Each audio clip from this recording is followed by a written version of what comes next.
Cesaro and The Miz. Truth be told, both Miz and Ambrose blended in with their impromptu tag team partners pretty well.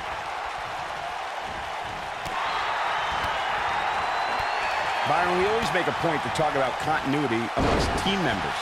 In the six-man match, where Dean Ambrose teamed with the Hardys against Sheamus, Cesaro, and The Miz, both teams worked very well together.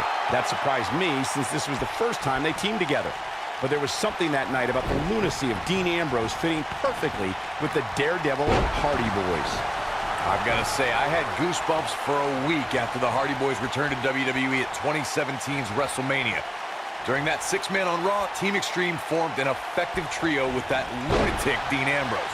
After a twist of fate from Matt Hardy, Jeff crushed The Miz with a swanton bomb, and that was all she wrote. Six-man tag team matches have been a staple of competition since the early days of sports entertainment. Two teams of three compete against one another under traditional tag team rules. Stipulations can be added like no disqualification, 2 out of 3 falls, elimination, falls count anywhere, or whatever else someone could think of. Matches can also be held in a caged environment. There are instances when a six-man tag match will feature a team where superstars have not always seen eye to eye, or are in the midst of a disagreement. When that's the case, someone on the team must step up and be the voice of reason so the trio can function as a cohesive unit. Six-man tags can be fought under so many different types of stipulations. Teams can be part of a faction. The 3 superstars have aligned things of a common interest. The most crucial aspect to a six-man tag team being successful is that trio's ability to act as one cohesive unit. 3 individuals working collectively at all times. So much can take place during a six-man tag match. Regardless of what type of match the teams of 3 are competing in, the members of that team must be on the same page. Oftentimes, the teams who have the best continuity are the most successful. Whoa. Superman punch! Good night! Game, set, match. This one is over. Boy, that one hit the target. If you recall, guys, when Drew McIntyre first showed up here in 2009, he was anointed the Chosen One. And while it may have been premature back then, I'd say McIntyre is more than living up to it nowadays. Corey, earlier you talked about what needs to happen when members of a six-man team have differences or had differences in the past. If the team can't find a way to get on the same page, they will not last very long. Someone on the team has to step up and make sure for at least that match, everyone on the team can work together. That's easier said than done. Just because superstars might be favorites of the WWE Universe or have a common enemy, that doesn't mean they'll get along. It also doesn't mean that any past issues will magically go away. In this business, people have long memories, so if someone sees an issue on their team, they need to resolve it right away. As Byron alluded to, Drew McIntyre's initial run in WWE had ups and downs, but damage to the body. He's in control now.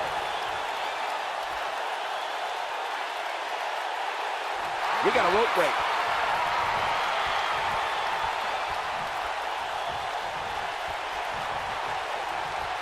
Oh, right to the throat.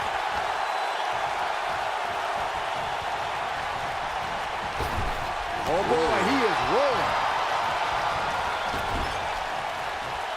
With the tag is Seth Rollins. Axe handle finds its target. He's got him on his heels and shows no signs of letting up. Seth Rollins getting ready.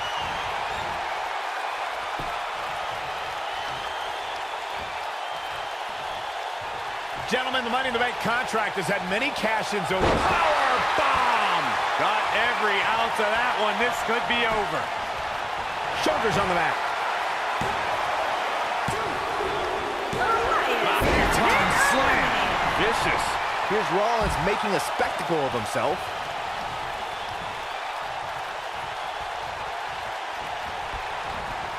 Float over. And a DDT! Spiked him.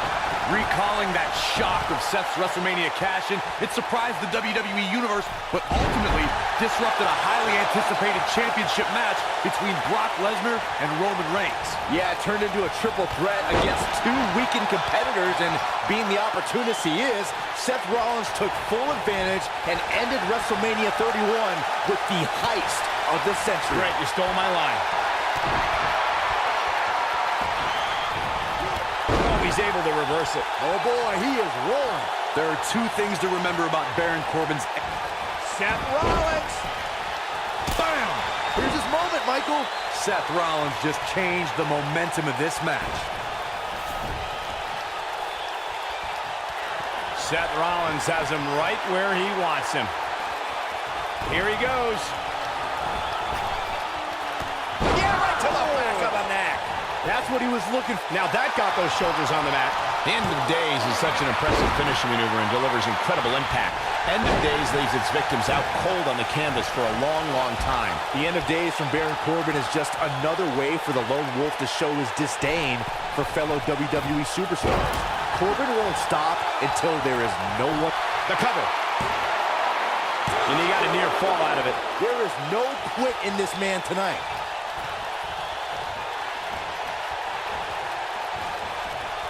In 2016, the New Day found themselves in the middle of a sick and twisted rivalry with the Wyatt family. Things escalated to the point where Bray Wyatt invited the New Day to do battle at the Wyatt family compound. New Day accepted, but what followed was something no one expected or will ever be able to forget. Oh, what incredible power! Wow, what a vertical suplex! Corey, we've talked about six-man tag matches, and earlier you talked about one that caught the attention of the entire sports entertainment world. The New Day fought for survival amongst the darkness of the Wyatt family compound in a battle where pickaxes and cinder blocks. Look out, look out! This could... Oh, nasty impact. Baron Corbin with authority. Oh boy, he is rolling. Great job escaping, trying to turn this thing around. Well, the Architect is rolling now. And he's taken down with authority. I think I felt the ground shake on that one. Look at that a second time. Yeah, right to the back of the neck. That has got to be it. I don't know if Corbin can recover. I hate to agree with you, but you're right. He has him right where he wants him. When a superstar is in a six-man match, one of the most important things to remember is knowing when to tag out and get the fresh member of your team in the ring. We've talked about continuity many times on this program, but it's more than that. You don't want to try to do too much when you have other members of your team out there. He's positioned up on that turnbuckle. I would not want to be him right now. Neck breaker! Oh boy, he is rolling. Corey, you spoke about one of superstars in six-man action and how crucial it is that they have the presence of mind to realize when they need to tag out. Not everyone who competes as part of a six-man team has the ability to do that. We've seen many times over the years that a superstar's inability to do that has cost their team the match. We've also seen over the years that not all superstars play well with others. Some competitors are so dedicated to singles careers that when they are put in a six-man team, they become a bit lost. Ambrose. Whoa, McIntyre able to avoid damage there.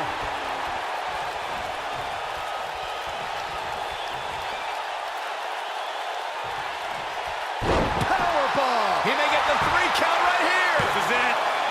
2. And he gets the shoulder up. Yeah, it's going to take more than that.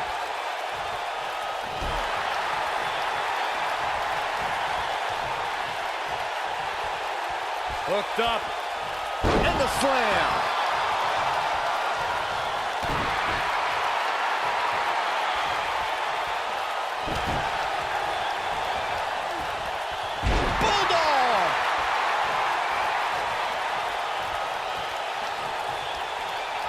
And there's the tag. Roman Reigns into the ring. Look out. Roman Reigns is starting to feel it.